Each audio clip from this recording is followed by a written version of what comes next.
good morning, Mr. Dr. McAdams. Hey, good morning, Tom. Welcome back, everybody. This is Anton Batey, and we're here with part 2, 11 months later, with Mr. Tom Rossley and Professor John McAdams about the Kennedy assassination. Now, the first debate, as I said, was in April, about 11 months ago, roughly. I'll just get right into it.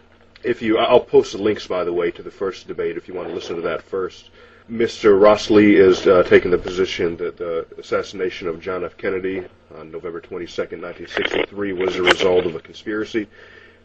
Professor McAdams maintains that the Warren Commission was initially correct, saying that the assassination was done by Lee Harvey Oswald alone. I'll start with, if you don't mind, Mr. McAdams, I'll start with Mr. Rossley first. Sure. Mr. Rossley, is there anything first of all, is there anything in the first debate that you wanted to clarify or that you forgot to bring up during the first debate? Well, I guess there's a lot of things about Oswald's security clearance and everything else. Right. And that he was actually a spy for the U.S. government. Yeah. You see, if there was no conspiracy, there'd be no need for a cover-up. If there was no conspiracy, there'd be no need to lie and destroy evidence repeatedly. Mm-hmm. And that's what I focus on. Is there anything from the first debate that you wanted to that you want to further on? I know last debate we talked about Oswald, his connection to Guy Bannister, and does it go deeper than that? Does it go deeper than just Guy Bannister? I mean, is it high levels of U.S. intelligence that you believe that Oswald was employed with? No, I can't speak to that because I didn't know Oswald and I didn't know his associates. Okay. I can't connect him to United States intelligence. Right. The names of them I'm not privy to. Okay. Yeah, fair enough. But I know that there are a lot of reports that E. Howard Hunt was seen at 544 Camp Street. Okay. Yeah, we know that E. Howard Hunt was in Dallas that weekend, along with two other Watergate burglars. We don't know any such thing. No, you don't. I said we do. Those of us that have studied the official records, Doctor. Okay. I guess the same question goes to you, Professor McAdams, unless you just want to jump in and respond to that. Was there anything from the first debate that you wanted to add? Tom mentioned a document where I think it was Rankin wrote to the FBI asking the FBI to check on a report that Dan Rather had seen Ruby and Oswald together in the Carousel Club. Yeah. It was clearly a third-hand report reported by somebody else on, I think, KRLD or CBS or something like that. Somehow Tom, whenever the Warren Commission asked the FBI to check on something, the FBI would run out and check on it. So it's interesting that Tom somehow didn't feel the need to find out what the FBI found when they ran out and checked on it. On the Mary Farrell archive, it was very easy to search for Dan Rather, in quotes, and Carousel Club. And the FBI did run down Rather and found out that he had never been in the Carousel Club and therefore could not possibly have seen Ruby and Oswald together in the Carousel Club. Apparently a cohort of his had apparently simply misunderstood something that he'd said. That's in FBI documents. If Tom actually wants to know the actual citation, it's the FBI 44-24016 Ruby Headquarters File Section 56, and several other places besides. Anybody who's looked at these documents needs to understand that they tend to get copied and sent around all over the place. So these particular documents will be in different places, but the FBI simply established that was bogus.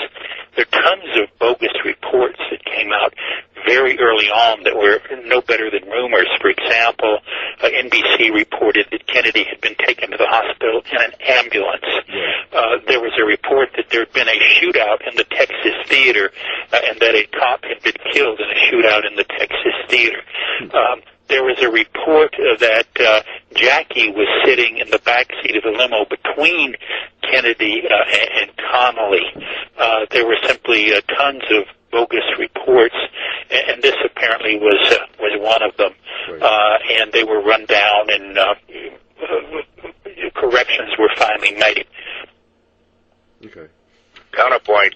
Sure. Are you going to allow him to cover 16 subjects at once?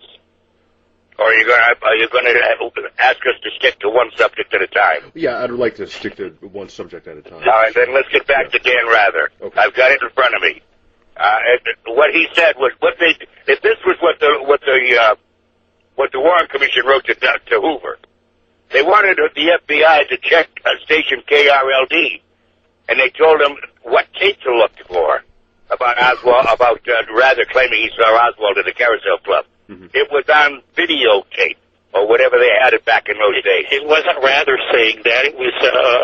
you interrupting again, sir? I didn't interrupt you when you were rambling with 16 different subjects at once. Yeah. Go some professional courtesy, please. Yeah. So what they asked the Warren Commission to do was get the tape, the actual film of Dan Rather's claim. And they didn't do that. What they did was they went and interviewed Dan Rather. And we already know what kind of a liar Dan Rather is when he described the fatal headshot as, quote, forward with considerable violence, unquote. Right. So they didn't do what the Warren Commission asked the FBI to do, was to get the tape, to get the actual film of Dan Rather claiming to have been seeing Oswald in the Carousel Club. Now, what's the next subject you want to cover? No, let me correct that. The FBI did what they should have done, which was I don't doubt that was on the tape. There was a man named Bill Dollar, who apparently was the source of that, and Rather clarified it when the FBI went and talked to him. I don't know why Rossley believes that anything that's in the early coverage on tape must be true. I've just given you a bunch of examples of things that were utterly ridiculous that were reported by the media early on. You have to look at the follow-up. You have to see what happened, and Rather said he had not seen any such thing.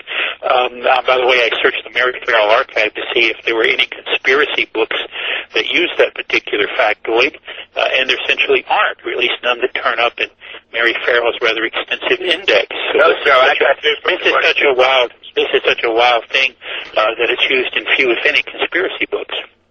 No, I got this from the 26 volumes, sir. I've never quoted any conspiracy books. Well, it's if I did, I'd bury all the Warren Commission supporters by quoting Harold Weisberg. Mr. Rossley, is there anything? I just want to ask Mr. Rossley a question. Is there anything within the 26 volumes of the Warren Report, the evidence of testimony that that establishes a link between Lee Oswald and Jack Ruby? Yeah, there's several reports of people that saw them together. Okay. In the 26 volumes. And then if you go to the Dallas Police Department's website, you'll find bushels more of reports of people seeing Oswald and Ruby together. Okay. Now, in the Dallas Police Department's website, there's a link to it on my website. It has 20 boxes. And each one of those boxes contains hundreds and hundreds and hundreds and hundreds of files. All they are numbers. I've got I've got an index of them somewhere, but I can't find it right now. Okay, yeah, that's fine. What's your website again, just so people can know? WhoKilledJFK.net. Okay, and Professor McAdams, what's your website? JFKAssassination.net. Let me mention the website that Tom Rossley is talking about is not actually the Dallas Cops, it's the Dallas Municipal Archives. It has no index per se, but it does have a list of all the documents which you can download and then do a brute force Control-F search, and you can see what's in there. It is indeed a very useful website. And yes, there were reports seeing Oswald with Ruby. There were also reports seeing Oswald in, for example, Alice, Texas, with his wife, looking for a job at a radio station where he could not have been, in a selective service office in Austin where he could not have been, on a shooting range where he could not have been, in a auto dealership where he could not have been. There are just tons and tons of bogus reports, sightings of Oswald all over the place. Counterpoint. Sure. Unless it was somebody impersonating Oswald, which has happened repeatedly. It's just like last time on the first debate. McAdams said that Oswald was in Houston trying to contact a Mr. Twyford. Well, and I said that that's not true. Because in the Twyford, whatever. And then I said that's not true because he was in Dallas. He was at Sylvia Odio's house. And then he said that and I said that Mrs. Twifford, her report says that Oswald called in late October, not September, when he was supposedly on his way to Mexico City. And furthermore, we found out that Oswald was in Dallas on the 25th because he cashed his unemployment check in Dallas on the 25th. So again, Oswald is repeatedly seen elsewhere because he's impersonated. Just like he's impersonated in Mexico City. Okay, counterpoint. Number one, concerning Twyford. Estelle Twyford first thought that, but then she and her husband both testified that she had told her husband, who was away at sea, when he returned, that Lee Harvey Oswald had tried to contact her, and her husband 26, the day after. It's also the case that there's ironclad, handwritten evidence tying the Twyfords to Oswald. Twyford was a high official in the Socialist Labor Party in Texas. Oswald had sent a coupon to the office in New York asking for literature. It had been forwarded to Twyford in Houston, and the Twyfords produced that for investigators. Estelle Twyford also wrote a little note that said Lee Oswald when Oswald called, and of course she later produced that.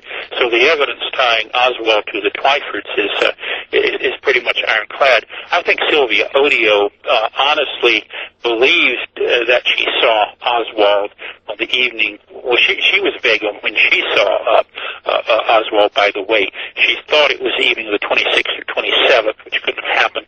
The only time it could have happened was on the 25th. But I think she honestly believed that she saw Oswald. But if you look carefully at her testimony, that seems to have been heavily the result of a connection she made when the character whom she thought was Oswald was described to her by a fellow named Leopoldo, that was his warning, as sort of crazy and violent, and having said that Kennedy ought to be shot. In other words, she made a connection between something she had heard. By the way, in her testimony, she says she made that connection before she saw Oswald on television, which is interesting because that implies that she was, in essence, the victim of suggestibility. She really came to believe she'd seen Oswald. I don't doubt. It was just the strong power of suggestion. This Osvaldo guy, or that's the name that it was actually described by that name, and who knows, it's the power of suggestion based on what Leopoldo had told him. Counterpoint. Sure. The House Select Committee on Assassinations believes Sylvia Odio. That's in the report, page 139. And later on, the Warren Commission supporters said that it wasn't Oswald at Odio's. They said it was three anti-Castro Cubans. They said it was Lauren Hall, a guy named Gonzalez, and William Seymour. And then when the House Select Committee had interviewed them, they said they were never at Sylvia Odio's. Lauren Hall said he was never at Sylvia Odio's. That's volume 10 of the House Select Committee. Yeah, he first said he did, and then he said he wasn't. No, the Warren Commission said he did. He first told the FBI. Well, no, he first told the FBI he had, and then he backed off of it. It's hard to know whether he was just making up stories to the FBI, or whether, if you'd let me talk, Tom, or whether he said that, and then his buddies thought, oh, good heavens, what have we gotten ourselves into? You better recant that because we don't want to get mixed up in this. It's difficult to know, and I have no idea really for sure who was there. All I know is that there's very strong evidence that on the evening of September 25th, Lee Oswald was trying to contact Horace Twyford in Houston. Nope, he cashed his unemployment check in Dallas on the 25th, sir. On the morning, very early in the morning. What time in the morning? Where do I find that, sir? What volume and page do I find that on? It'll be morning. It's in the Warren Commission report. It's in a document. There's an extensive document trail in the Warren Commission volumes where the FBI actually traced. No, sir. I'm actually Give me the volume and page numbers. What I asked you. I don't have the volume and page numbers. Then you shouldn't cooperate anything you've said. It's in a manuscript I have at work. I am at home. A manuscript written by whom? Guys. By me. Mr. Rossley, let me ask you a question, if you don't mind. And then I want to ask Professor McAdams a question. Have you ever read the book Crossfire by Jim Marrs? Yes, I have. Okay, I don't know how true this is.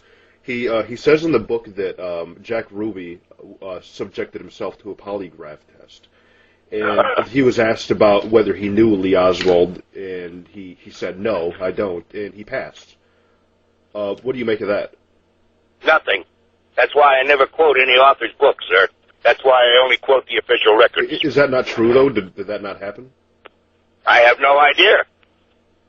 Just because something is printed in a book doesn't make it factual. No, I understand. I'm sure you know that. Yeah, sure. No, I agree with you. That's why I never quote anybody's books. Right. Counterpoint. Sure. It's in official documents that he passed. I wouldn't necessarily put a great deal of confidence. First of all, lie detector tests really don't have huge forensic value. They can't be introduced at in trial proceedings. Secondly, authorities, Warren Commission, FBI, etc., sort of caved in and let Ruby take his lie detector test because Ruby really wanted to. And then when he took the test, it was extended far longer than it should have been because Ruby almost pathetically was insistent that he had to prove that he was innocent of any involvement in a conspiracy to kill John Kennedy. He insisted that emphatically to the Warren Commission. He insisted it in his lie detector test. He insisted it until the day he died. So I don't think that per se proves anything much. It's just that there really is no evidence that, number one, that Ruby knew Oswald. Number two, that Ruby was part of any conspiracy. Kennedy. Yeah, sure. Professor, I got two questions. Have you read the Jack Ruby's lie detector test in 26 volumes? And do you know how lie detector tests are performed? I know how they're performed. I haven't read the entire transcript. It's horribly long. You do know how they're performed? Very much. Sure. Then you know that there are certain questions that you asked in the beginning to set up. Sure. Okay. Well, that was never done in Jack Ruby's transcript of his lie detector test, was it, sir? They never had it. I don't know. Okay. I don't care much because, as I told you, lie detector tests do not have much forensic value. Okay. Are you denying that some people are doing prison time right now based on lie detector tests? Are you denying that, sir? Well, yes, I am denying it because okay, thank you. It cannot be entered in a court proceeding. Now, it is true that sometimes lie detector tests, like more recently voice stress analysis, has a virtue for law enforcement, and it sometimes someone will be asked to take a lie detector test, and they'll know that it will look bad for them if they say no, I'm not going to, and they can be intimidated. And cops do have ways of intimidating people. I'm well aware of it. I've read the 26 volumes. Lie detector or another, but it's simply not admissible in criminal proceedings in court. Okay. Why did they put it in the 26 volumes if it's not admissible, sir? It wasn't a court proceeding. Not everything in there. Professor McAdams, I got a question for you. Mr. Rossley brought it up, and I think it was a pretty good point. And he brought up last debate too. Is why was Lee Oswald constantly being impersonated when he was even in the Soviet Union? They bought trucks under his name for a right-wing anti-Castro Cuban group. Doesn't that raise some suspicions to you, unless there is a different understanding? Well, no, because he wasn't impersonated. What you have there is a very, very large number of false Oswald sightings. You know, if you just go out and Google ordinary criminal cases, you'll find that anytime there's a murder or kidnapping and there's a suspect at large, the cops will be, in some cases, deluged, but in all cases, at least a fair number of bogus sightings. People who thought they saw someone and that looked like the person, thought it was the person, and it turns out it wasn't. That's very normal. It's particularly normal in the most celebrated criminal case of the 20th century. As in that case in New Orleans, why would anyone impersonate Oswald when he was in the Soviet Union, and they presumably knew he was in the Soviet Union? But that particular document from that auto dealer in New Orleans has the name Oswald written in above the line, looking for all the world, like the document was tampered with or it was written in later, but it's somewhat difficult to see why you would. What is it? It's Friends of Democratic Cuba, if memory serves. Why do you need to associate Oswald with Friends of Democratic Cuba? And indeed, if you're a conspiracy trying to set up Oswald as a left-winger, why in the world do you want him associated with Friends of Democratic Cuba? It makes no sense that someone would impersonate Oswald doing that. It makes a little bit of sense that someone might impersonate Oswald being a left-winger or talking violently about killing Kennedy. It makes no sense at all that any conspiracy would have someone impersonating Oswald pretending to be a right-winger. Mr. Rossley? Yeah, are you going to let this guy rant on and on and on without giving any citations for what he claims? J. Edgar Hoover suspected someone using Oswald's birth certificate while Oswald was in Russia. Right. This guy just rants on and on and on, and he gives no citations whatsoever. I thought he's supposed to uphold the Warren Commission's report. Then he should use their volumes and pages to back up what he's saying. Mm-hmm. Here's another one. How did Oswald, if he made $1.25 an hour, how did he pay back $400 in a month and a half? It was more to the U.S. government and his brother. How did he pay $400 in a month and a half? Let me answer that, but I've just now forgotten the previous point that Rossley was trying to make. Would you remind me? From now on, I'll call you McAdams, then, if you insist on Rossley instead of Tom. The previous point you were making, you make a point, then you can jump to something else. What was the previous point before? About you never given citations for any of your claims. No. It was a substantive point you were making. No, the initial question I asked about was Oswald being impersonated in for Biden. Yeah, and I was saying that it would make no sense at all to have somebody impersonate Oswald as a right winger if he was being set up as a left winger. Right. And I don't know what I'm trying to remember. Rossley brought up the money issue, and I forgot what he said just before. I know Hoover's letter. Yeah, Hoover wrote a letter saying someone might be using Oswald's passport. But that was essentially Marguerite, his mom's crazy notion. She went to the FBI saying that she wouldn't believe that her son could possibly be what in the Cold War would have seemed to be a traitor, someone who defected to the Soviet Union. She went to the FBI. She complained that she thought someone was impersonating her son. It couldn't really be her darling boy over there. And that's the whole point. People need to understand that letters like that have Hoover's name on them are drafted by subordinates, and it doesn't reflect the FBI's judgment that somebody is. There was no evidence that anyone actually had used Oswald's passport. It simply reflects the fact that there'd been a report that might happen, and essentially it says, keep your eyes open for this guy, and it could happen. As for the $1.25, the Warren Commission went over very carefully all of Oswald's finances. It's in an appendix to the Warren Commission where they work it through dollar by dollar. The truth is Oswald was the world's champion cheapskate, and he certainly managed to pay the money back. Mr. How did he pay? My question was, how did he pay $400 in a month and a half, sir? Well, first you said 4.5, and now it's a month and a half. I said a month and a half. $400 is exactly what I said. Yeah, right. Well, as memory serves, it took him way more than a month and a half. Then you're not well read on your own records, because it's a matter of record that he paid $400 in 1.5 months.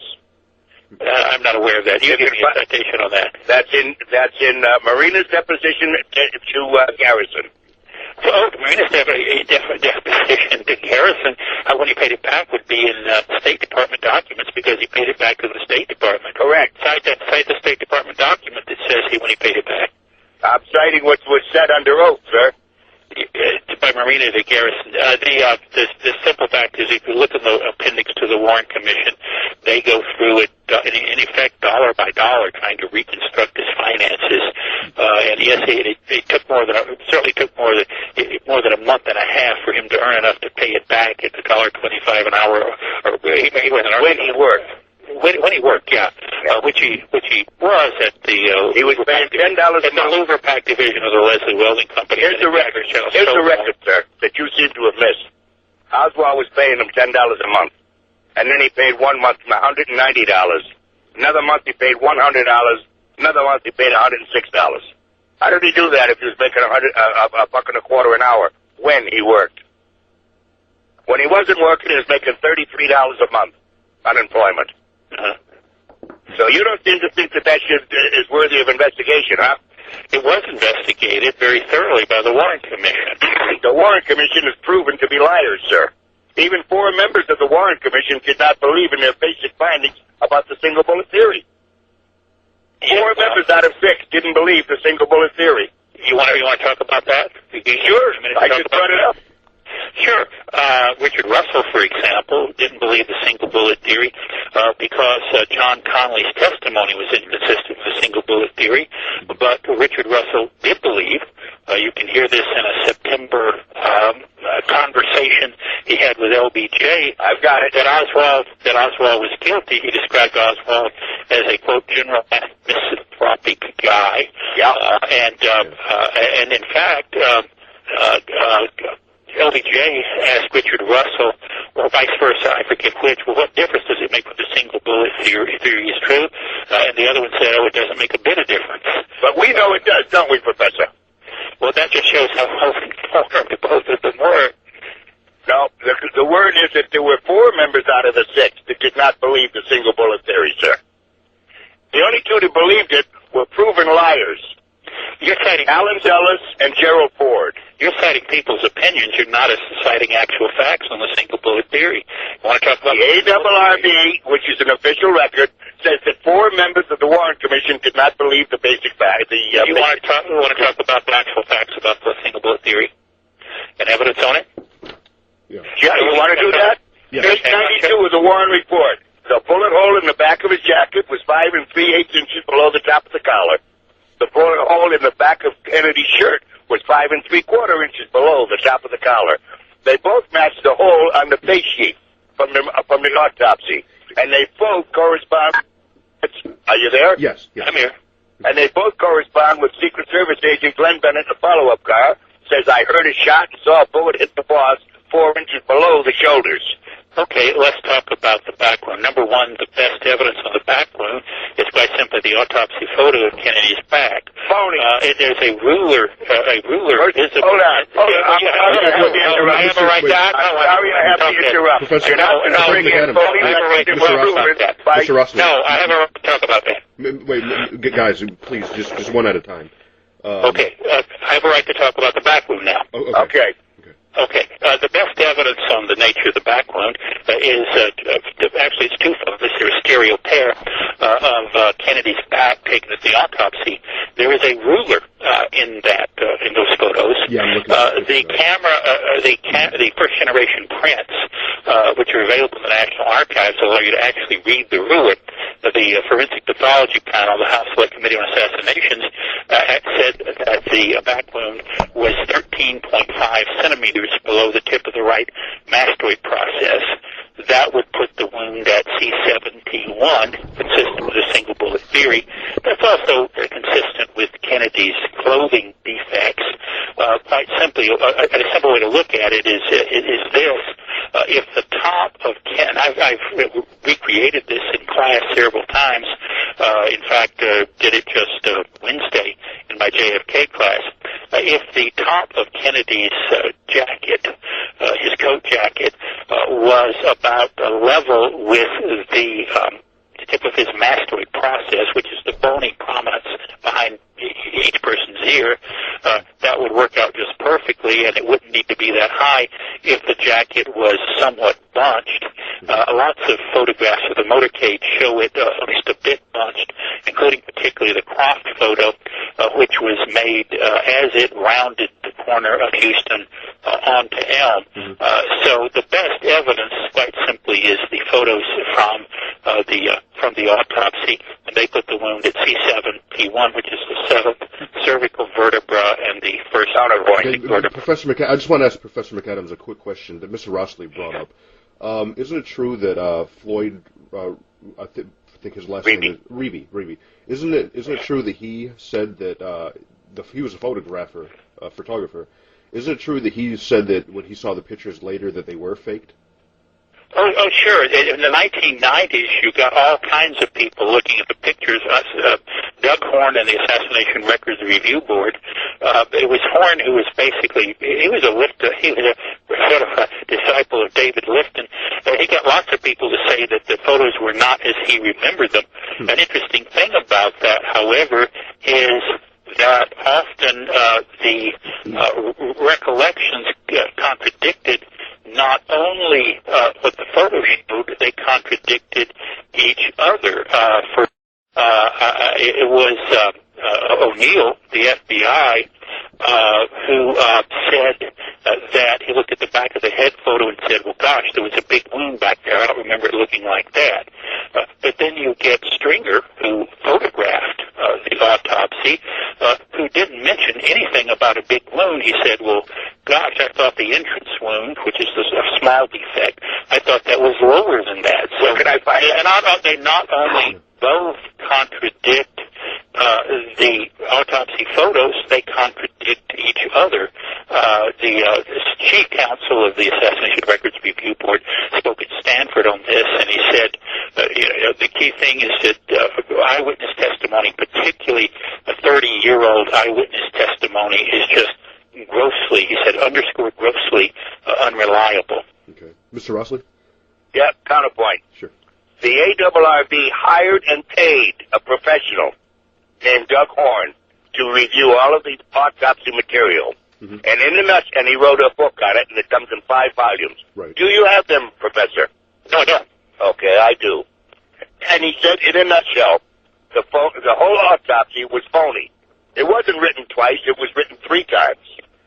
And the autopsy photos are phony, the autopsy x-rays are phony, and sometimes those pictures were not even of Kennedy's body. And he interviewed everybody that worked on it at Bethesda and Parkland. And he said the whole thing is phony. Now, that's official from somebody that served on the ARRB, sir. It had access to all the material and all of the witnesses. He was simply a staffer. He did not represent. The ARRB came up with no such official determination. He came up with all kind of crazy testimony. For example, he came up with one woman who said, looked at all the photos and said, well, no, I don't remember it looking like this. It wasn't so gory. His head wasn't so messed up. It wasn't so bad. All the photos looked sort of nicer and cleaner, and they were all in color, she said. I think that was Sandra Spencer. And they weren't even on the same film that the photographer used. Right. But then it's all phony. No, the memory is bad. Why would anyone want to fake a set of autopsy photos to make Kennedy's wounds look nicer? Anyone could see his head blowing apart. Where can I find out that the pictures made it look nicer than they actually were? Where can I find Sandra Spencer's testimony. Who? Sandra Spencer's memory. Sandra Spencer said that those aren't the pictures that she developed. That's right. She said that the picture she developed showed phony photos. Showed Kennedy's wounds to be much less dramatic, much less gory than the one she developed, which raises an interesting question: is why anyone would want a? She speculated, by the way. Kennedy. Under those people speculate. Well, of course, there's people speculating. She was giving you her interpretation. She speculated that the Kennedy family might have wanted a not-so-nasty-looking set of pictures to make public or something. Well, they were never supposed to be public, sir, so that's wrong. The pictures that we have are consistent with the violence we see in Dealey Plaza, particularly the head when we see Kennedy's head exploding. The autopsy pictures that we have are consistent with the Zapruder film, the Nix film, the Muchmore film. Absolutely not. The right side of on the autopsy photos, the right side of Kennedy's head is perfect. And you look at the Zapruder frame at 313, the right side of his head is gone. So again, you got phony. That's not true. That's not true. Oh, okay. People are sometimes confused with a red blob. Well, I think the ones that are confused are the ones that have not read the 26 volumes, such as let me explain. Or the Church Committee's volumes, or the House Select Committee's volumes. Okay. Let me explain why the Zapruder film can be a bit confusing. There is a pink blob hanging down in Kennedy's right temporal area. So you might think that shows where his head is blown open. In fact, that's a piece of scalp that is blown back. The autopsy photos and the autopsy X-rays shows bone intact there, although it does show it shows that essentially the right top of his head was blown out. But a flap, we have Jackie's testimony, for example, that there was a flap of his scalp there that she was trying to hold back in place. She was sort of trying to, in desperation, trying to put his head back together. Right. And that's a somewhat confusing. There is no doubt, by the way, that the brain matter, as seen in all three films, Nick's much more in Zapruder, the brain matter blows forward and upward, or at least that's the main axis. The truth is, it sort of blew all over the place. It was a gory mess, but that's the main axis. You're referring to the Zapruder film? Zapruder, Nixon, much more, yeah. Okay. Want to say well, had you gotten the books of Doug Horn, he goes into detail of how the Zapruder film was altered, sir. Okay. Well, okay? Mr. Rossley, you think the Zapruder film was altered as well? Absolutely. I found that myself in the beginning. When you read Zapruder's testimony, he had his camera set on full zoom. He called it telephoto back then, and he never changed it. Mm-hmm. But when you look at the Zapruder film, when they come out from behind the sign and they pass that first light pole, it zooms in. Now, how can it zoom in if it was already on full photo, full telephoto? And the reason they zoomed it in was, read page 68 of Volume 1 of the House Select Committee, when they were told to put a black bar across the bottom of the frames where most of the action takes place. So what they did was they put a black bar across the frames from Governor Connolly's chin to his navel, so you don't see him shot in the chest, as per all the original reports said. Dan Rather said it, the Dallas newspaper said it, and other witnesses said it. He was shot in the chest. Okay. So you're saying then what they did was they blew the frames up so you wouldn't see the black bar blocking out half of the frame. Right. Mm-hmm. And said that tiny black line across is the line between frames. Oh, yeah. Because if you go to my website, you can see the actual film, and you can see the actual black bar in motion on the Zapruder film. Right. You can see above it, you can see below it.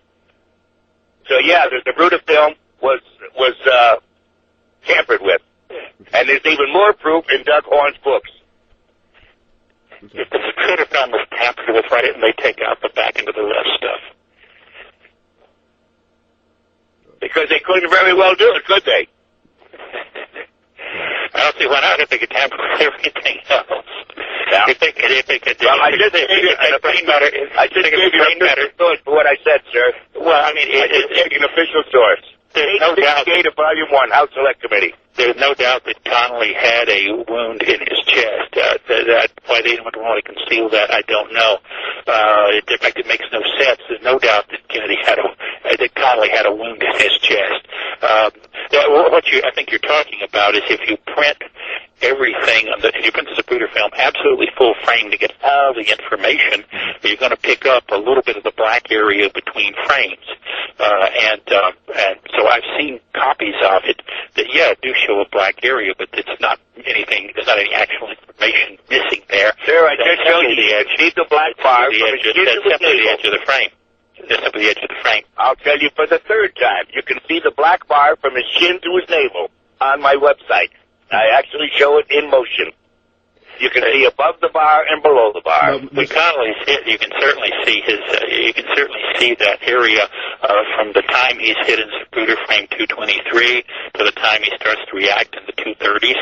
No, not true, sir. Read the doctor's testimony. He was hit at frame 234. And he himself says he was hit between frame 231 and 234. It's all in the volumes that you don't have, Professor. I don't know how you teach a college class without the basic materials. Okay, Mr. Rossley. I hope someday one of your students doesn't sue you.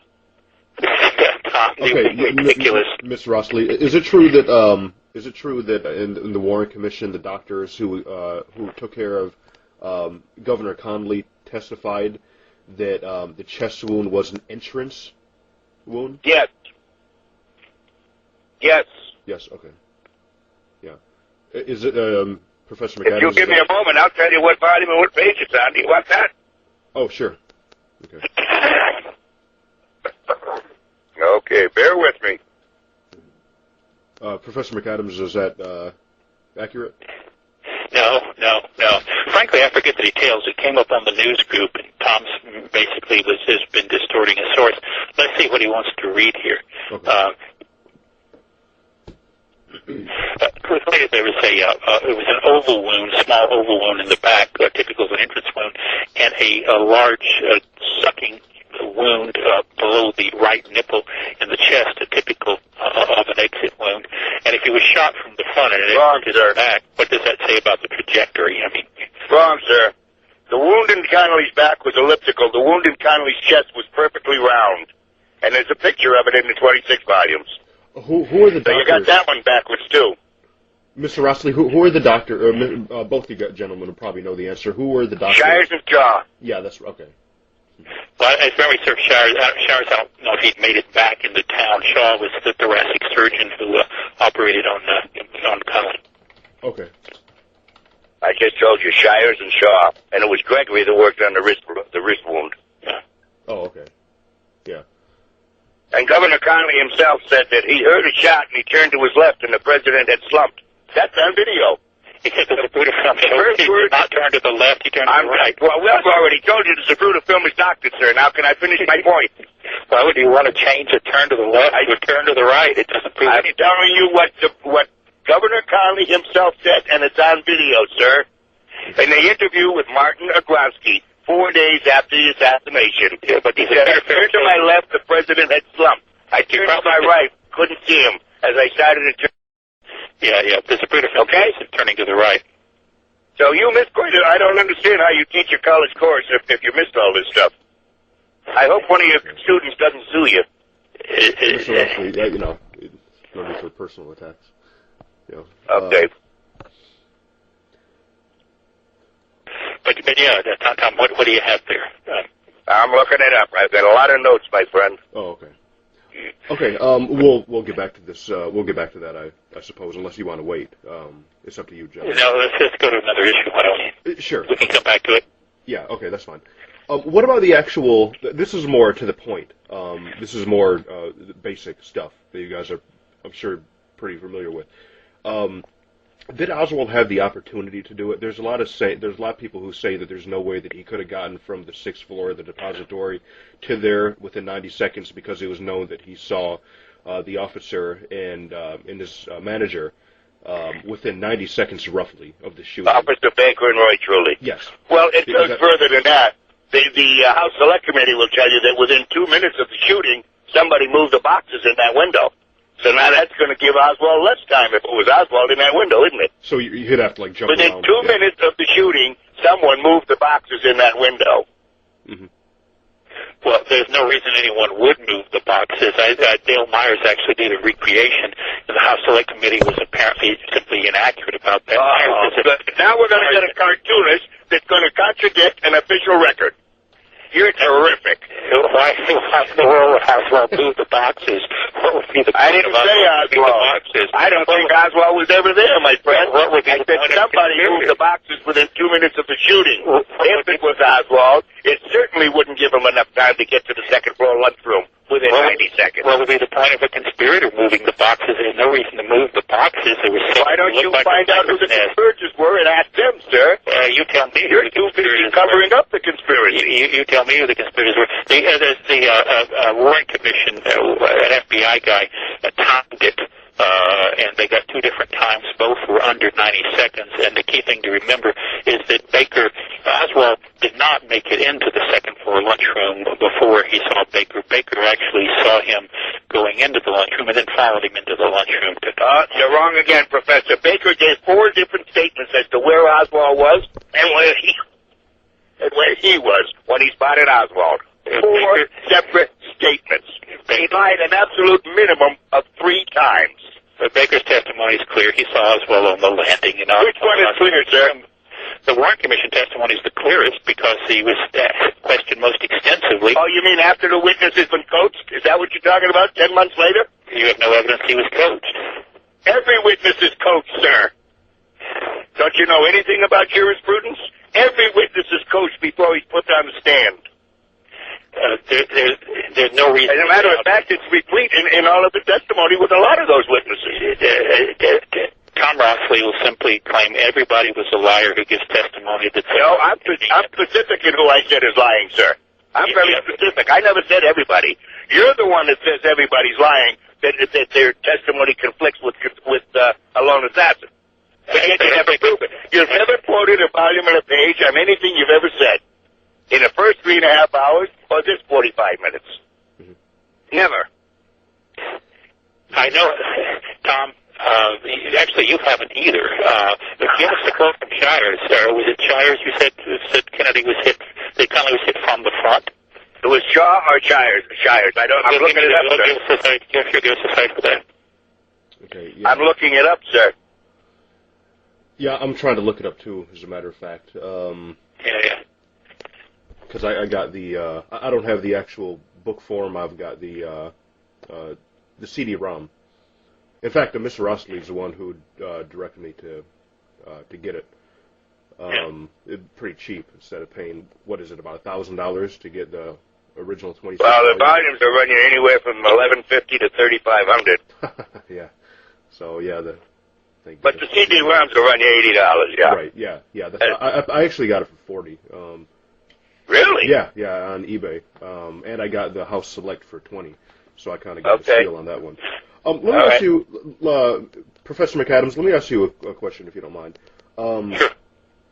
One thing that Mr. Rossley brought up in the chat room on Pal Talk, where Mr. Rossley could be found, almost every night, I believe. Is that true, Mr. Rossley? Just every night, sir, for 11 years. Yeah. I've never had a Warren Commission supporter come in and willing to debate me, though. I've known Mr. Rossley for 7 years, and I've been to his chat room hundreds of times, and it's a really great chat room to discuss the Kennedy assassination, just to let people know. There's one thing Mr. Rossley always said that really got me thinking about this. Do you know anything about Miltier? Joseph Miltier. Sure. That always raised a lot of suspicion. He was on tape talking about the assassination, I believe, and then you see him in the background of photographs. No, Houston. Yeah. Well, first of all, the key thing to remember about Miltier was when he talked about somebody shooting Kennedy from a tall building with a high-powered rifle. Number one, he was talking about Miami. Number two, the scenario he described is in fact a single shooter scenario, a single assassin scenario. There's nothing about the triangulation of crossfire or anything like that. Now that's an utterly generic scenario, and John Kennedy had suggested the same thing, according to Kenny O'Donnell. You look at Kenny O'Donnell's Warren Commission testimony, Kennedy had just sort of speculated, hey, Kennedy was kind of a fatalist. He'd speculated, hey, if somebody wants to shoot me, they can get in a tall building with a high-powered rifle and do it. And Forrest Sorrells, Secret Service chief in Dallas, had speculated the same thing. So if Miltier had foreknowledge, it does suggest that Kennedy had his own foreknowledge, and so did Forrest Sorrells. Miltier said, if you actually look at a long version of Miltier's conversation with Willie Somerset, which was indeed taped by the Somerset taped it and gave the tape to the Miami Police Department. Miltier names the guy who he says will do it. He says Jack Brown will do it, except no one's ever connected a fellow named Jack Brown to the assassination. As for Miltier being seen in one of the photos, that's not him. The House Select Committee on Assassination did a very careful analysis, and it's simply not Miltier. He's way too tall to be Miltier. The FBI, in the wake of the assassination, particularly the Atlanta office, went to considerable effort to sort of track down all the right-wing extremist Klan types who might have been involved, and established that Miltier, in fact, was in Quitman, Georgia, on the day of the assassination.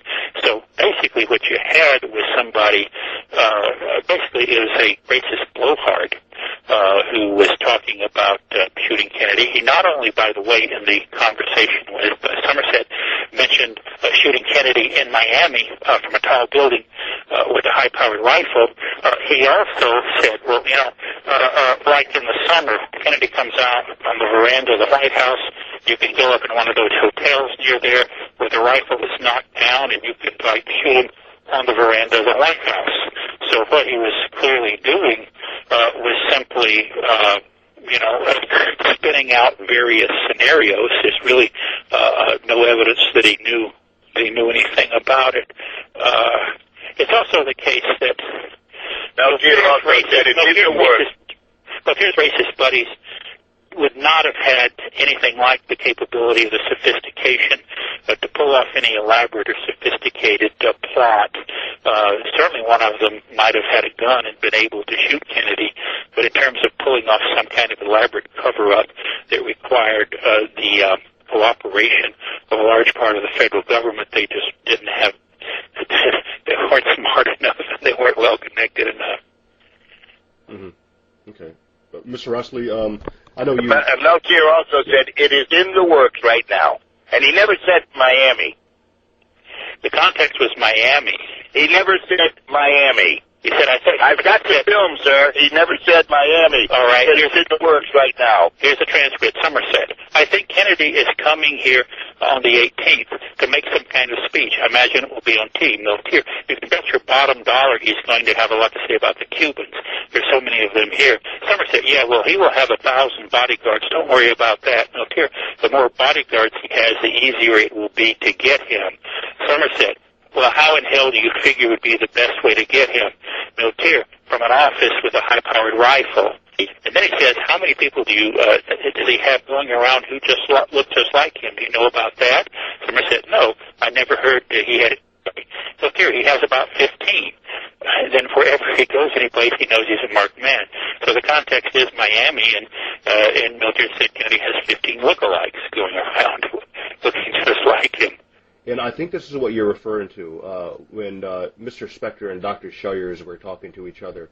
Yep. Mr. Spector, Arlen Spector said, quote, where did he, talking about Conley, where did he feel himself receive a shot? And in the right chest. Yeah, and then he said in the right chest. Yep. Now, that's who, Shaw or Shiers? That's Shiers. Now, is that what you're referring to? Because it says, where did he feel himself receive a shot? Yep. Okay. Yep. Because later in the testimony they do talk about the back wound and it's elliptical. It's elliptical. Mm-hmm. Yeah. Yeah. Okay.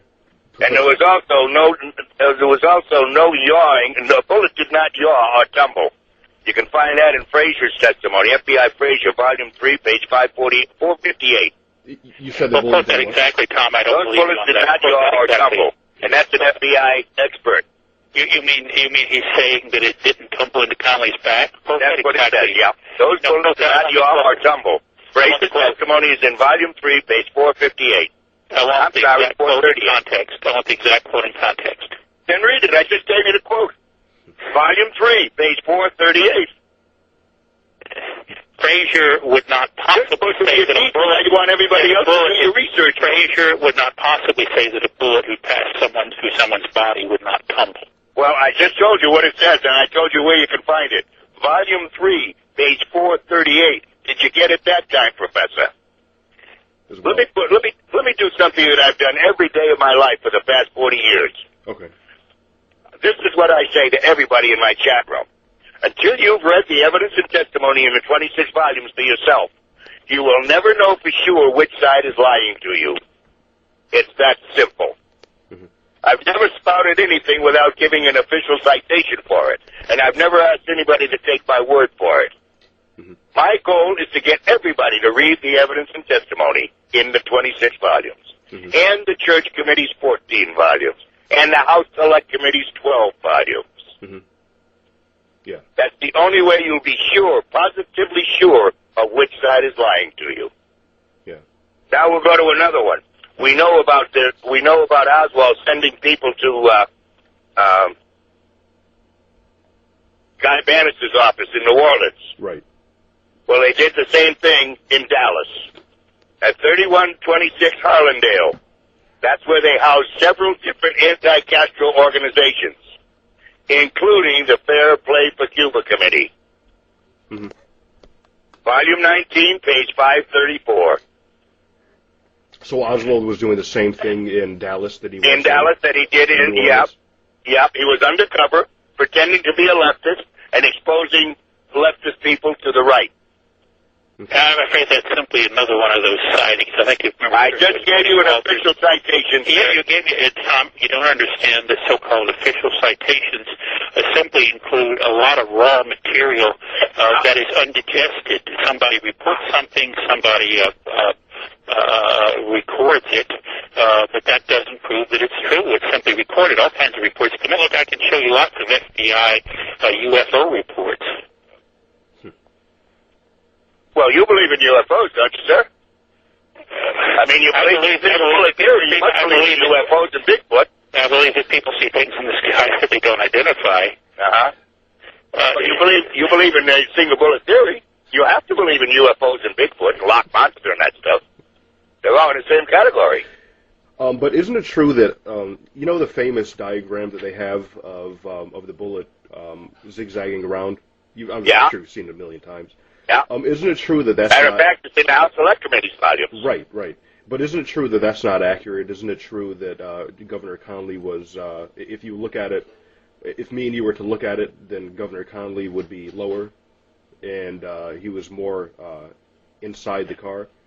But sometimes he was, sometimes he wasn't. I mean, the guy is 6'4". How much room do you think his butt had on a jump seat? Oh, okay. You know what I mean? Yeah, I didn't know how. Take a guy 6'4", put him on a jump seat. How much room do you think he had with a big butt? Mm-hmm. Right. Yeah, okay. But Connolly was often inboard. There was a Dallas, for example, a freelancer named Robinson who shot some photos that later appeared in Paris Match. It was back, I guess, probably on Harwood, shows Connolly well inboard. There's a frame from the Muchmore film of the limo rounding Main Street, going from Maine to Houston, and Connolly is far inboard.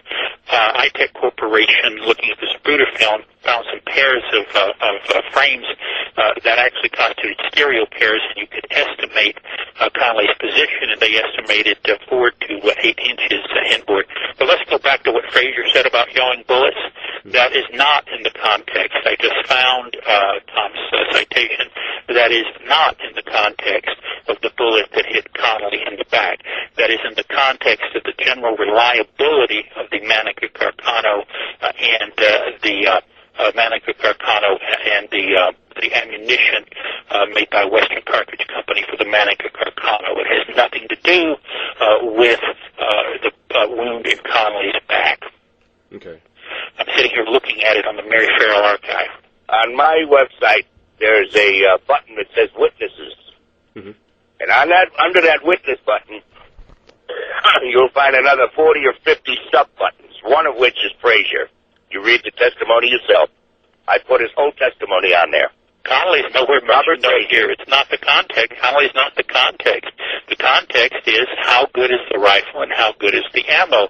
And the context is that you just fire it, and no, it won't tumble or yaw. Frazier never says that it would not tumble or yaw if it hit something, and he would never say such a thing because he's a forensic expert, and he knows that it would. A bullet hits something, or for example, Patches and Kennedy, it won't yaw, it'll tumble. And that apparently is what happened.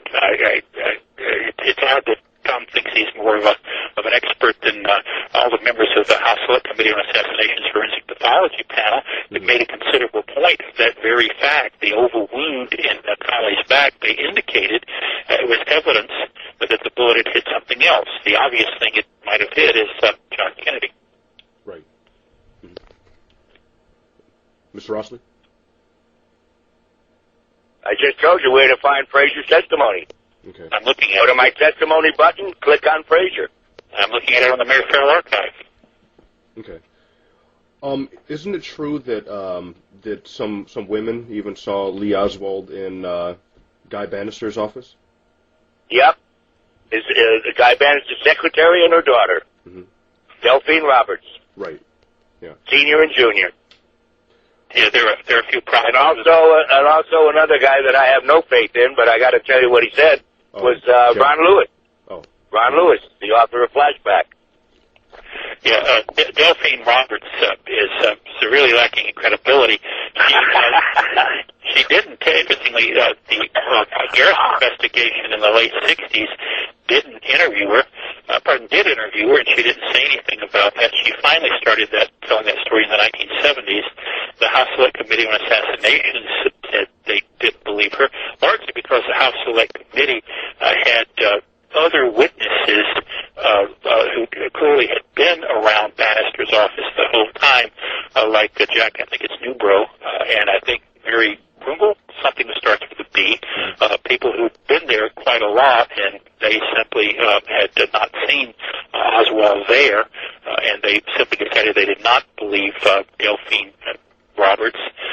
Jack Martin also said that Oswald had been around, but he had so little credibility. His testimony, shall we say, evolved over time, and he started calling people on the weekend of the assassination, making what he thought was an important claim that David Ferry might, back when Oswald was in the Civil Air Patrol, have taught Oswald to fire a foreign weapon, might have given him some firearms training of some kind. That was all he was saying the first, the week of the assassination. Yeah. Counterpoint. Okay. Again, you're going from one subject to 16 subjects at a time. And now I want to ask you, if everybody that has any testimony that indicates conspiracy, you label them a liar. No credibility. Name one of them that was charged with perjury, sir. Name one of them that was charged with perjury. Tom, no one has been charged with perjury in this case, either lone assassin witnesses or conspiracy witnesses, because except for the Clay Shaw thing, it's never been a bona fide criminal case. It's always been the subject of a government investigation, truth-finding panels. Sir, when somebody testifies under oath and they are less than truthful, that is perjury. Now, when you charge somebody with perjury, that's going to require a trial with witnesses from both sides. That's why none of the people you claim lied were ever charged with perjury. None of the people you claim. Now, somebody on your side was charged with perjury, sir. And that was CIA Director Richard Helms. He was charged with perjury and found guilty and got a 2-year suspended sentence and a $2,000 fine. Helms had nothing to do with the assassination. I'm talking about perjury in general. When you testify under oath with a lie, you're charged with perjury. He had nothing to do with the assassination. Right. Yeah. Well, don't close the door on that, buddy. He was with the CIA back then. Yeah, but so don't close the door on it yet. I was just going to say that there are people. I've read most of the evidence and testimony from the House Select Committee on Assassinations and the Warren Report or Warren Commission. There are people who contradict each other, who say that what Professor McAdams is saying and who's saying what you're saying, and none of them were charged with perjury, though, right? That's right, because it would have required a trial. Okay. And in trials, facts come out. You see, the first thing the Warren Commission did, when you read their executive sessions, the first thing they did was they suspended. That means I can produce any evidence against you that I want, and you can't challenge it. The second thing they did was they suspended the adversary procedure. That means I can say anything I want against you, and it's accepted, and you don't have a lawyer to cross-examine me to make sure I'm any up and up. Mm-hmm. So that's a kangaroo court, is what the Warren Commission was, sir. Those rules of due process exist to protect defendants, live defendants who might be put in jail or even executed. Those people get protections under the U.S. Constitution. Dead people do not have a right to have their historical memory somehow protected by constitutional rights. In history, well, now you know why one of their own, Jack Ruby, murdered one of their own, Lee Oswald. In history, you want to use all of the evidence, even evidence that might not be admissible in court, simply because in history you're concerned with the truth, but in a judicial proceeding, you sort of care about the truth, but you also care about due process. So you don't just care about the truth, you care about restraining government and... Well, the Warren Report was so far from the truth, it's not even funny. Okay. As a matter of fact, it was thrown out of a courtroom in Louisiana because it's nothing but hearsay. Out of United States courtroom, threw out the Warren report, which was an important proceeding. Which proves nothing. You had one judge who simply didn't want to accept it as authoritative. Fair enough. I mean, the judge can do what he wants to. It doesn't change the merits of the Warren Commission report. It certainly does. In the United States courtroom, the Warren report was thrown out of court. That was Judge Edward Haggerty, right? Edward Aloysius Haggerty, yes, sir. Mm-hmm. Yeah, and he certainly wasn't on Garrison's side. But he refused to let Obergorst testify. Earl Warren was the Supreme Court justice, and he didn't throw it out of court, although it, of course, never came before him, and there's no particular reason. The Warren report and a courtroom have nothing in common, sir. Absolutely nothing. The Warren Commission, first of all, in any court, there's a principle of best evidence, which simply says that if you actually want to convict somebody, or for that matter, let them off, you don't use any secondary source like the Warren Commission report. You have to have the witnesses actually there, so that means no matter how good the Warren Commission report was, it wouldn't be best evidence in any actual criminal case. But as for a judge deciding such a judge, remember Earl Warren was a judge too. The Warren Commission report was not part of any criminal prosecution. It was simply an attempt to get at the historical truth. Those are two very different things. Yeah, and they flim-flammed it, didn't they? They repeatedly withheld evidence, altered evidence, destroyed evidence, lied, suborned perjury, and intimidated witnesses repeatedly. Mm-hmm. That's just not true. Yes, Rossley, it is true. Mr. Rossley, is it true? Remember when they caught Lee Oswald in the theater? In the Texas theater, yeah. Yeah.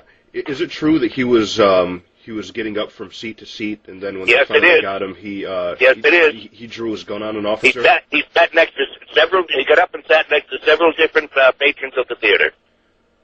Do you have any speculation? That's all he was looking for somebody. Yeah, read it in the testimony. Okay. Any you think he was looking for somebody to? That's what it indicates to me. Okay. Of course, Professor McAdams would probably think he was looking for a corned beef sandwich. I don't know. Actually, I think there's only evidence that he was sitting in two places. One row, like the second row from the back toward the middle, and then when the cops came in, he sort of moved to a seat toward the side, which is where he was sitting when he confronted Officer McDonald. Well, that's the disadvantage you're at. That hasn't read the 26 volumes, sir. Pulled his gun on Officer McDonald. Yeah. Yeah. A lot of people say that he pulled his gun on Officer McDonald, out of suspicion, out of knowing that he was guilty. There's some unanswered questions about that, too. Because one of the witnesses saw the gun in a hand that was bare arm, and Oswald had a long-sleeve shirt on. And then there's different stories about did he pull the trigger or not. And that's another one, Officer McDonald. He has different stories as to who pointed him out, who pointed Oswald out in the theater. And then he has different stories about the trigger being pulled. So, I mean, it's lie after lie after lie. McDonald was pretty consistent that Oswald pulled the trigger. The hammer of the gun actually hit the web between Oswald's thumb and forefinger, which may have been why it didn't fire. It's also that's one of the stories. It's also quite clear that Johnny Calvin Brewer pointed out Oswald because Brewer had seen. Brewer was a clerk in a shoe store. He saw Oswald sort of looking somewhat suspicious, slinking into the entranceway to his store while there were cop cars driving up and down Jefferson Avenue, and then Brewer followed Oswald into the Texas Theater, waylaid Julia Ann Postal, who was a ticket taker, and asked her to call the cops. She did call the cops, and the cops descended on the Texas Theater, and it was Brewer who pointed out the suspicious guy. Steve McDonald said that somebody sitting in the aisle pointed out Oswald to him. Not Brewer up on the stage. One story was Brewer up on the stage pointed him out, and another story was that somebody in the aisle, sitting in the seat in the aisle, pointed out Oswald. So McDonald comes up with more than what does all that mean? If you had so many lies, that he's a liar once or twice. That's what it means. Tom, if there were if everyone was lying, he's got the probably would be places, John. Tom, can I answer that? if there were all these lies, people would probably tell a more consistent story. If you analyze any body of testimony carefully, and people that are all sophisticated about criminal justice, just the actual cops know that typically witness testimony has all kinds of contradictions in it. Then you're suggesting that everybody was in on the frame-up. No, in order for everybody to have the same consistent story. I'm suggesting that witness testimony is unreliable. You're a conspiracist. If it were... What? You think that everybody was in on the cover-up. You're a conspiracist. Tom somehow doesn't understand that not all testimony is either true or lying. The truth is quite a lot of testimony is just flat mistaken. It's perfectly honest, but somebody is... Talking about different testimony from the same person, sir. That makes it lies. For one reason or another mistaken. You don't assume that someone's lying if they have no particular reason to lie. It was pretty clearly Johnny Calvin Brewer who had to point out Oswald because he's the one who had seen Oswald. Why would a liar who is trying to serve to try to convict Oswald say anything other than that it was Johnny Calvin Brewer who pointed out Oswald? The only reason I can think of is that probably a lot of the cops in the theater weren't clear on exactly who had pointed the person out, because Brewer was probably talking to one of All right, tell us exactly where Brewer was when he pointed out Oswald to Officer McDonald. Don't know. My understanding is he was down near the front of the theater. No, sir, McDonald said he was up on the stage. Okay, well, who was the guy sitting in the seat in the theater that pointed out Oswald to McDonald? There was probably no guy at all. Oh, well, this is what McDonald told us. Well, if McDonald's credibility, sir. If McDonald was lying... I'm going to repeat it. That's the disadvantage you're at by not having the 26 volumes. If McDonald was lying, why didn't he tell the lie that was convenient for the cops, the prosecutors, and the Warren Commission?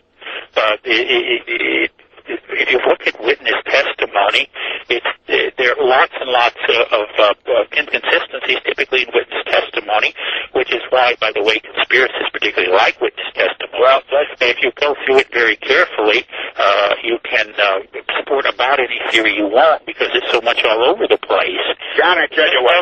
The best evidence is evidence for... John, nobody wants a damn opinion. John, what we want from you is evidence and testimony and what volume and what page, okay? That's how things are done in the American jurisprudence system. The best evidence is always the hardest scientific evidence, which is things like autopsy photos and x-rays, the ballistic evidence. Well, we blew that out of the water an hour ago, John. Bullets matched to particular guns, handwriting evidence showing the particular person bought a particular weapon, fingerprints. That's always the hardest evidence. Eyewitness testimony is usually the less decisive evidence, and anybody in law enforcement, certainly any psychologist who specializes in memory would tell you that. Okay. John, do you want to quote some evidence and testimony from what volume and what page, or don't you? Tom, look, you're being silly here. No, I'm not. This is the way jurisprudence is done in America. Unless you want to practice Nazi justice. Do you want evidence and testimony from what volume and what page, yes or no? Tom, I do not have the volume and page in front of me at all times. A college professor is not prepared to debate? Are you crazy? Because I know how to find it. I just found your testimony from Frazier, and it didn't say what you said it said. You won't simply ask me where to find something. I will tell you where to find it. I don't remember the page number. It's stupid to try to remember all those page numbers when you know where to find it and can find it when you need to. Do you encourage your class to take notes on your teaching, sir? Oh, encourage them to take notes, yeah. And you don't take notes yourself, sir? Okay, guys, this is, come on, no personal attacks. I'm not a personal attack. The man is a college professor, and he teaches a course on the assassination. Mm-hmm. And he already told me that he encourages his class to take notes. I asked him, does he take notes? Well, how many What's wrong with that question? Well, no, there's nothing wrong with the question. Then let him answer it. Okay, all right. Do you take notes, Professor? sometimes when I'm working on one particular thing, I don't particularly have notes in front of me on anything you might ask. And Well, you were going to debate me? Tom, and often I don't have notes at all because I know where to find things. I know that such and such was in the House Select Committee. I know that such and such is in interviews with Garrison investigation, and I know where to find it. But you can't quote it to people. You want them to take your word. Is that what you're telling me? They can go look. It's easy to find. Okay. Let's switch gears here. We only got a few minutes left. Mr. Rossley, you remember the? I'm here. Yeah, okay. In the movie JFK, there was one part that Mr. X said that was probably the most profound of the whole movie. He said, asked the question, why? Why was he killed? Why do you think that Kennedy was killed? Why do you think this big conspiracy happened? Why do I think it? Yes. I don't have an answer for that. I'm not one of the conspirators. You're trying to get me to speculate.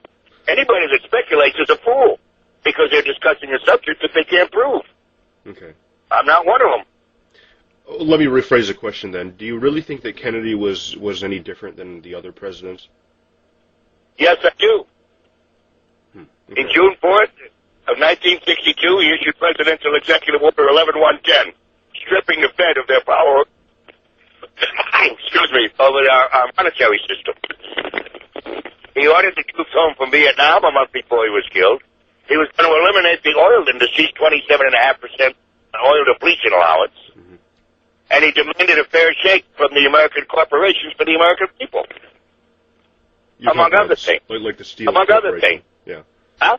Like, for example, the Steel Corporation. That's right. Yeah. Okay. That's what they sandbagged him.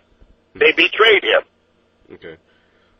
Professor McAdams, this may be talking a little more about politics than the actual scientific evidence Sure. and evidence and testimony, but do you think that John F. Kennedy was really different than his predecessors and successors, or do you think he was pretty much just cut from the same cloth? Well, I mean, all presidents are different from each other. I think a lot of people on the political left want to portray Kennedy as more of a left-winger than he was. Remember, he's the guy who cut marginal tax rates, which is why during the 80s, during the Reagan administration, the supply-siders who wanted tax rates cut, for those people, John Kennedy was a hero.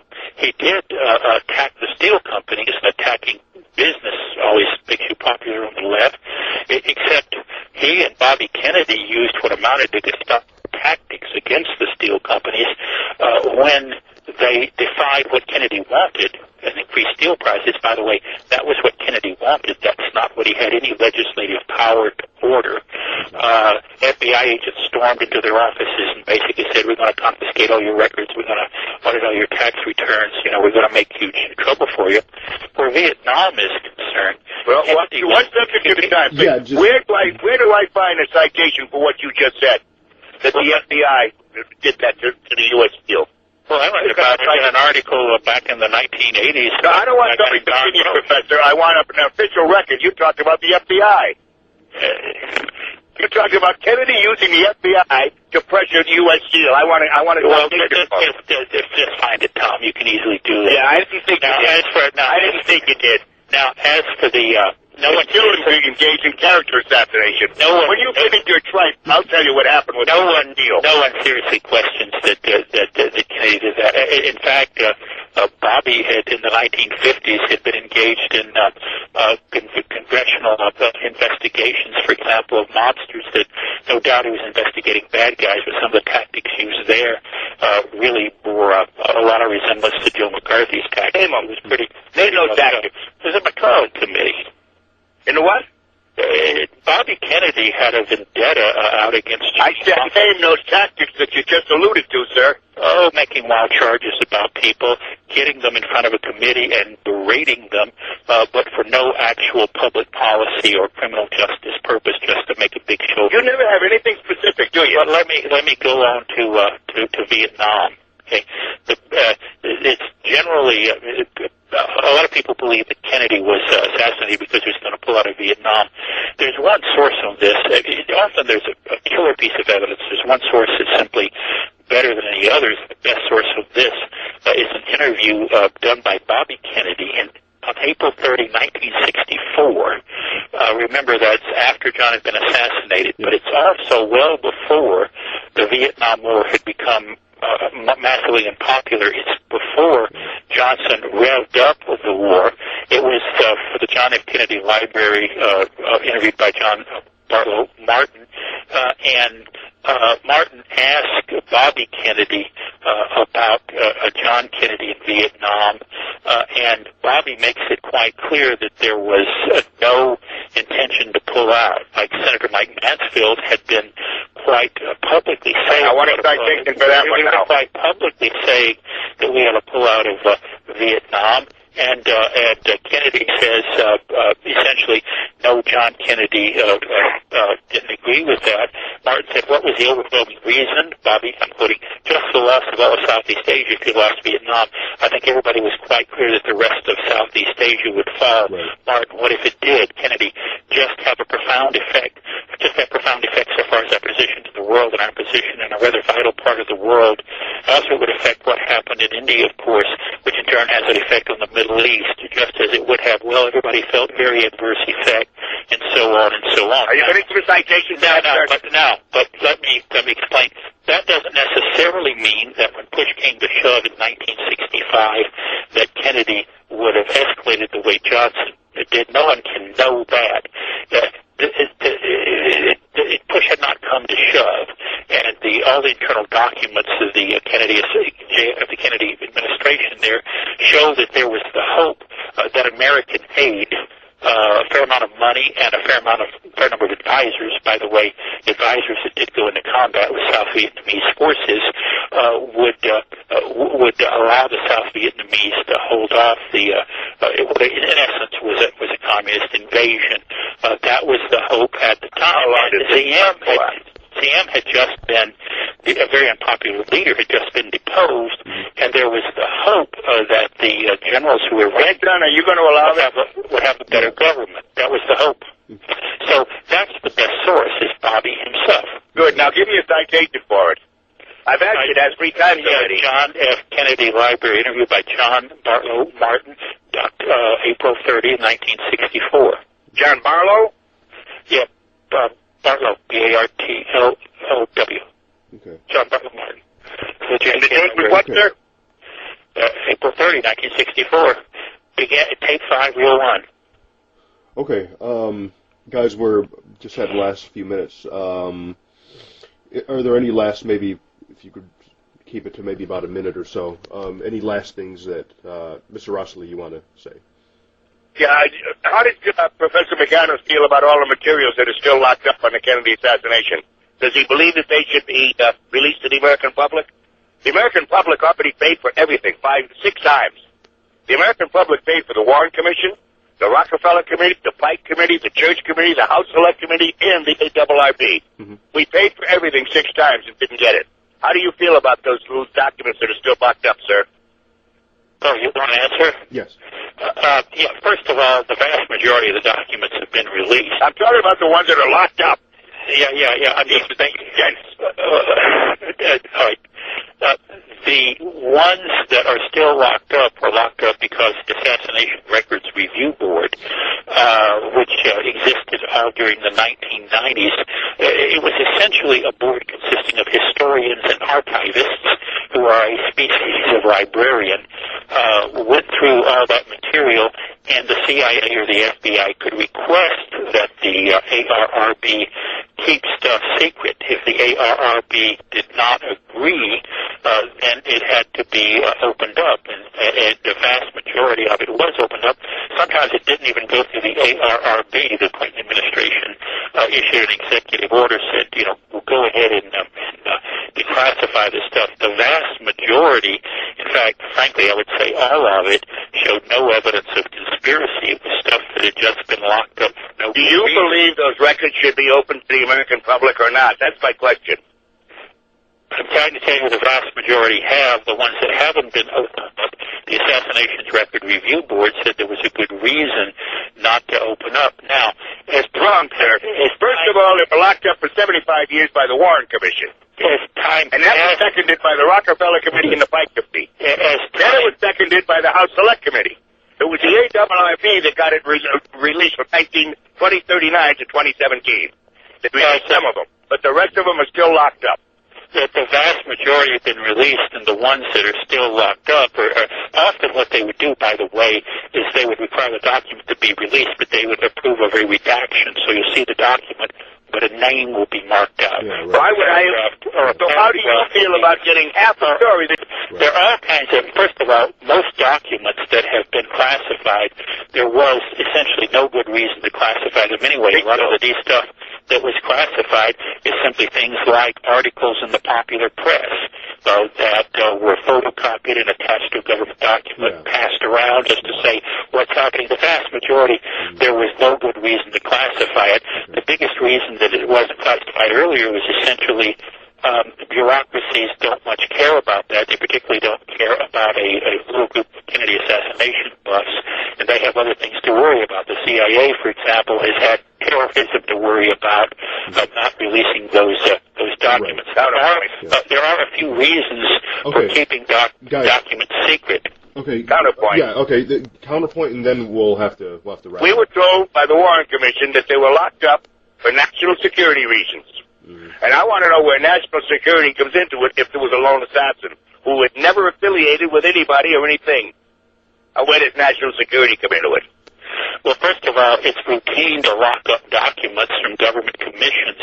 I have some copies of releases, actually a magazine from the National Archives back circa 2000. They were finally getting around to releasing fish hatchery reports from the 19-teens. A few things really would involve national security. For example, what were the CIA's methods for getting information in the Soviet and Cuban embassies in Mexico City? Although, to be frank about it, even there, the CIA tends to be too sensitive and too secretive because, for the most part, both the KGB and the CIA knew full well what the other side was doing. So bureaucracies do tend to be risk-averse. The names, for example, of informants who've been promised anonymity probably should be protected, or documents that have adverse information on people that, first of all, may be untrue. There may be some claim that somebody made about somebody and it's not true, or adverse information that simply has no historical or public policy significance. Someone was claimed to be, I don't know, an alcoholic, but nobody has ever claimed they were part of an assassination conspiracy. Presidential executive orders, sir. That stuff, in fact, those things should be kept secret. So the vast majority of the stuff you have, there's a huge release of documents in the 1990s. Do I get a chance here or not? Go ahead. Those documents were ordered released by two presidential executive orders. Johnson's Executive Order 11130, Clinton's Executive Order 12958. Both of those presidential executive orders are being disobeyed by federal employees, namely the CIA, the FBI, ONI, and State Department, just to name four of several others. Okay. I'm from a generation where that's called treason, and it's reminiscent of Nazi justice. Since when can any federal employee obey a presidential order, John? Do you advocate that? You're misrepresenting the presidential order. Oh, really? The presidential orders were to review the documents to see what could be released. The presidential order was to let everything known to the American people, sir. No, it was that was not. Johnson's Executive Order 11130. And Clinton's Executive Order was to all documents 25 years old or older be released to the American people. That's specific. There would have been no need for the ARRP if there was not need to be a body which could say that some very limited amount of material could be kept secret. I just told you what the presidential executive order stated, and I told you that they're being disobeyed by federal employees. You're wrong. Well, thanks again, both you guys, for appearing on here, Mr. Rossley and Professor McAdams. And this debate will be posted up. I'll post it up later tonight, and I'll send both you guys the links. Is that okay? Sure. Okay. Very good, John. You're going to put this one on your website? I'll put it on the news group. I'm not going to put it on my website, no. Okay. Okay. If anybody's interested, they can find it on my website. Thanks, Anton. All right, thank you, gentlemen. Oh, no problem. Okay, God bless. All right, take care. Bye. Bye-bye.